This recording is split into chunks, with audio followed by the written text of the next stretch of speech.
ইসরায়েলের যুগে একজন আল্লাহর বান্দা একজন বিবিকে একজন নারীকে বিয়ে করেছে, কত সুন্দর দেখতে, সবচাইতে ভালো, কিন্তু দেখতে দেখতে কয়েকদিনের ভিতরে তাদের ভালোবাসা গুলো কেমন যেন মাটির সাথে মিশে যায়।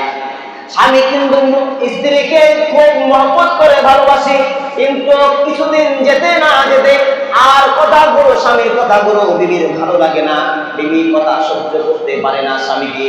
আস্তে আস্তে যখন বুঝতে পারে, স্বামী বিবিকে জিজ্ঞেস করে, বিবি রে, তোমাকে তো আমি অনেক ভালোবাসি, কিন্তু আমার কথাগুলো কেন তুমি রাখো না, কেন আমার কথাগুলো তুমি মানতে চাও না, আমার কথার কেন তুমি উত্তর দাও, তোমার কি হয়েছে? স্বামী একদিন দুদিনে বলে, যেতে যেতে স্বামী বলে, স্বামী স্ত্রী রে, তুমি কি কোনো অপকর্ম করো, কোনো পুরুষ মানুষের সাথে গিয়ে তুমি খারাপ কাজে লিপ্ত আছো নাকি? তোমার ভালোবাসা কোনো মানুষ আছে নাকি? বলছে, না না, সত্যি কথা বলতে স্বামী, আমার কোনো প্রেম প্রীতি, কোনো ভালোবাসা কোনো মানুষ নাই। স্বামী বলতে, সত্যি করে বল রে বিবি, কোনো মানুষ আছে কিনা? সে বিবি বলবে, না, আমার কোনো মানুষ নাই। বনি ইসরায়েলের জামানায় এমন একটা পাহাড় ছিল, পাহাড়ে কসম করা লাগতো, কেউ যদি কসম করা অপকর্ম করতো, ওখানে সত্যি না মিথ্যা এরকম যাচাই করার জন্য পাহাড়ের কিনারায় নিয়ে যেত।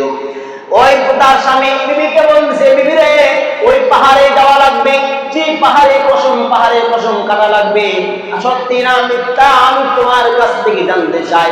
বিবি বলতেছে, আচ্ছা ঠিক আছে। এদিকে স্বামী আপনার চলে যায় কাজে, টাইম দিচ্ছে শুক্রবারের দিন যাওয়া লাগবে, আগে বলা হয়েছে শুক্রবার দিন যাওয়া লাগবে, স্বামী কাজে গেছে। এদিকে তার পরকীয়া প্রেমিক যে বলতেছে, আমার স্বামী তো সব কিছু হয়তো বা মনে মনে জেনে ফেলেছে, আমাদের তো সম্মুখে বিপদে, পাহাড়ে যাওয়ার আগে কসম কাটা লাগবে, তুমি আমার সাথে যাবে, রাস্তা তো মরুভূমির মাঝে হেঁটে হেঁটে যাওয়া লাগবে, তুমি একটা গাধা নিয়ে যাবে, রাস্তার মাঝে মাঝে থাকবে, আমি যাবো, যাওয়ার সময় যখন আমার স্বামীকে বলবো আমার পা লেগেছে, আমি হাঁটতে পারি না, তখন গাধার কথা বলবো, তখন ওই জায়গায় তো গাধা পাওয়া যাবে না, তোমাকে যখন বলবো ওই দেখা যায় একটা গাধা আলা মানুষ, গাধা কিনে রাখ দাও। শুক্রবার দিন রওনা দিয়েছেন স্বামী আর বিবি, দুজন মিলে রওনা দিয়েছেন। রওনা দেওয়ার মাঝে আপনার মরুভূমির মাঝে পা লেগে গেছে। স্বামীকে বলতে, স্বামী রে, আমার পা লেগে গেছে, আমি হাঁটতে পারি না। বলতেছে, মরুভূমির মাঝে তো আর কোনো মানুষ নাই, কোনো গাধা নাই, কোনো লোক নাই, কোনো ঘোড়া নাই, কিভাবে যাবে? স্বামী বলতেছে, এখানে তো কোনো কিছু পাওয়া যাবে না।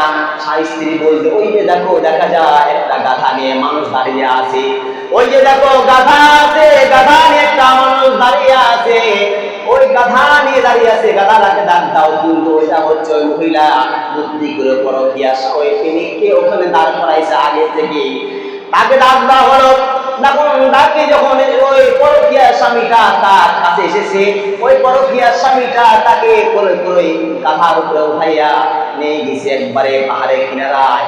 ওখানে যাওয়ার পরে আবার সুন্দর করে আদরের সাথে ওই আবার গাধা থেকে নামাইছে, কিন্তু তার স্বামী, আসল স্বামী তো বুঝতে পারে না, এটা মনে হয় অন্য ওই গাধা আলালোকে, কিন্তু জানে না তারে যায় প্রেমিক। এখন ওখানে আপনার স্বামী স্ত্রীকে বলতেছে, ও বিবি রে, তুমি কসম কাটো, পাহাড়ে কসম করে বলো, তুমি পরকীয়া করো, তোমার ভালোবাসা মানুষ আছে কিনা? ওই বিবি বলতেছে, পাহাড়ে কসম করে বলতেছি, গাধা আলা আর তুমি ছাড়া আমার কোনো মানুষ নাই, তুমি আর গাধা আলা ছাড়া আমার কেউ নাই। কিন্তু তাও ওই তার স্বামী বুঝতেছে না, মানে গাধা আলা কি বুঝতেছে না।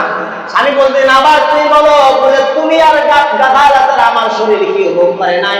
স্বামী বুঝতে পারতেছে না। তাও যখন ওখান থেকে যখন বারবার স্বামী বলতেছে, রাত হয়ে গিয়েছে, ওই পাহাড় থেকে যখন বের হবে, পাহাড়টা দুই একবারে ফাঁকা হয়ে গেছে। আস্তে আস্তে ওই মহিলাটা, তার বিবিটা আস্তে আস্তে মাটির নিচে চলে যায়। আর ওই সময় বলে, স্বামী রে, আমি ভুল করেছি, অপরাধ করেছি রে স্বামী, আমার ওটা স্বামী, আমি ওর সাথে খারাপ কাজ করেছি, অপকর্ম করেছি। ও বলি, যখন ওই জায়গায় যত নারীরা ছিল তাদের উদ্দেশ্যে মহিলা বলেছিল, ও মহিলারা, বনি ইসরায়েলের মহিলারা, তোমরা শুনে রাখো, আমার মতন যারা অপরাধ করবে, অপকর্ম করবে, এভাবে তোমাদের দুনিয়াতে এবং আখিরাতে আল্লাহ শাস্তি দিবে, এইভাবে তোমাদের শাস্তি দিবে। যারা এই অপকর্ম কাজ করবে, স্বামীর হক নষ্ট করবে, বিবির হক নষ্ট করবে, তাদের উভয়ের আল্লাহর আদালতে তাদের শাস্তি নির্ধারিত আছে, তাদের শাস্তি হবে, কোনো মাপ নাই।